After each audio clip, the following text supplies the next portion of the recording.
Ever since I can remember, I have been obsessed with heroes.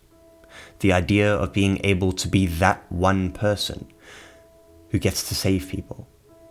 The one person who rises to the occasion and triumphs over evil. To dawn a new day in all its classical fashion. This has always been at the very core of the heroism that I adore. But as I got older, I started to see more things. The heroes are great, yes, but they still face many challenges. When you're a kid, heroes never fail, and they always come on top. That is the bottom line. That's the end of it. As you grow, though, you start to see what heroes truly face. Chapter 1. Courage. Frieren Beyond Journey's End is an anime that I could chatter away about endlessly, without a break, far into the night, and I'm tempted to. But to keep it simple, nothing stands out to me more than the profound themes of heroism and courage. Stark the warrior. When we are first presented, Stark is essentially the embodiment of a scared, helpless child. He is a truly skilled and talented warrior, but despite this, he is too afraid to fight. Upon introduction, it is shown that he has been protecting a village from a dragon, but he is too afraid to fight the dragon, as Frieren soon discovers. It is then revealed that the dragon ran away from the very nature of Stark's presence, in fear of how powerful Stark is. Even Stark's teacher Eisen, the warrior, was afraid of the tremendous power Stark possessed. If he had discovered his power any earlier, he could have been a completely different person. Stark is a person who deeply fears the fight, much like his teacher. Stark is, by default, a hero of small deeds. But when the call of duty comes, he stands in the face of his fear and fights on in spite of them, literally shaking. Heroism runs through the veins of his. For Stark, heroism is as simple as breath. His only concern is with improving as a warrior. He is a helping hand that impacts lives wherever he goes. He doesn't even realize the extent of his heroics.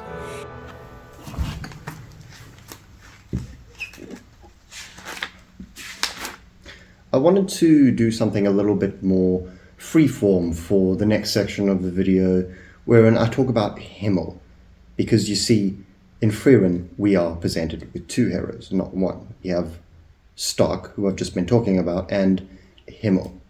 Now, Himmel and Stark differ in one regard, because they are both heroes, but Himmel is a different hero to Stark.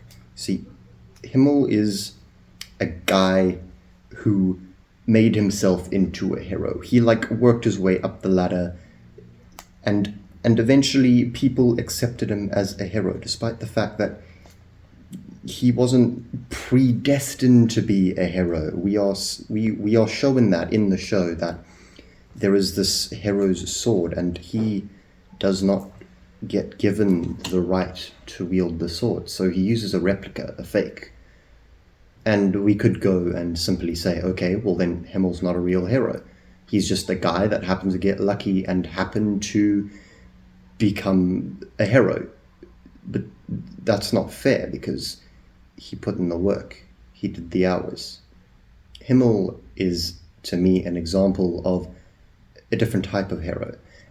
But the thing that remains consistent between Stark and Himmel is that heroism is heroism, no matter which way you cut it. They're both heroes in their own right. Jim Blake, a boy who stumbled upon a trollish relic and was ordained the power of daylight by Merlin's amulet. At first, he struggles to fill the shoes of the role he was given, especially since the troll hunter before him, Kanjigar, was great at his job, but nevertheless, good old Jim always pulls through to the end, because that's the most important thing that a hero can do. The element of Jim that I identify with, however, is that Jim had to prove himself a hero and balance two words. In that sense, he could be considered a parallel to Spider-Man, a teenager who has no idea what they're doing, but nevertheless feels the need to burden themselves with responsibility. This is something I find myself doing in many avenues of life, but oftentimes it goes unnoticed by those around me because I hide it away. From Troll Hunters, we are given a speech that resonates on a very deep level.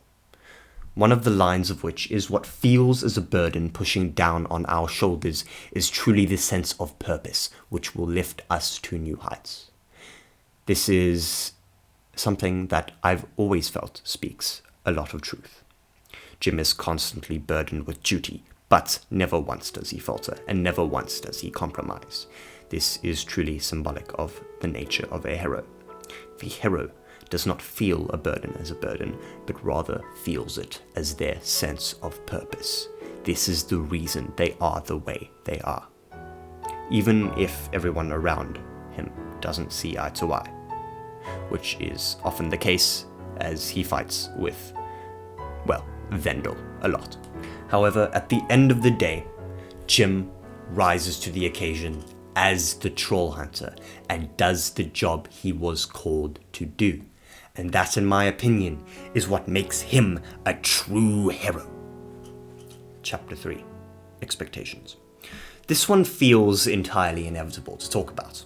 It's almost impossible to talk about heroism and not talk about Spider-Man, especially when you're a spring chicken like I am. He is the most influential and definitive example you can get. Focusing particularly on Miles Morales in Across the Spider-Verse, we once again see a kid rising to the occasion, but also dealing with, once again, expectations, but specifically great expectations. The thing about expectations is that they are often a silent burden. People don't often verbalize their expectations to you, but regardless, you may still feel them manifest in some way, especially if you are a person who is very sensitive to these things. Expectations can go two ways.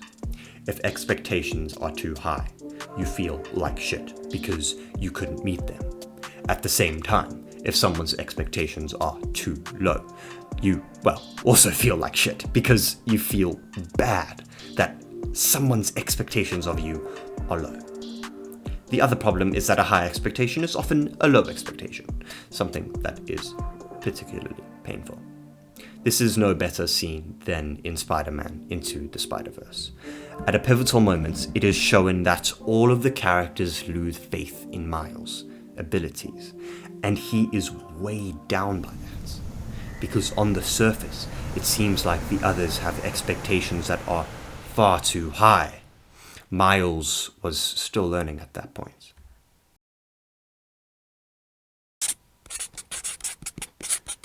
There are a plethora of moments and speeches that stand out as being definitive moments of heroism. All these moments really push the message across of what it means to be a hero.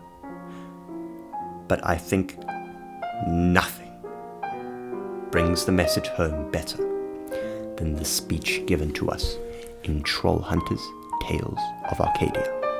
A speech which reminds us that destiny is a gift. Some go their entire lives living existences of quiet desperation, never learning the truth that what feels as though a burden pushing down on our shoulders is actually a sense of purpose, lifting us to greater heights. Never forget that fear is but the precursor to valor, that to strive and triumph in the face of fear is what it means to be a hero. Don't think. Become.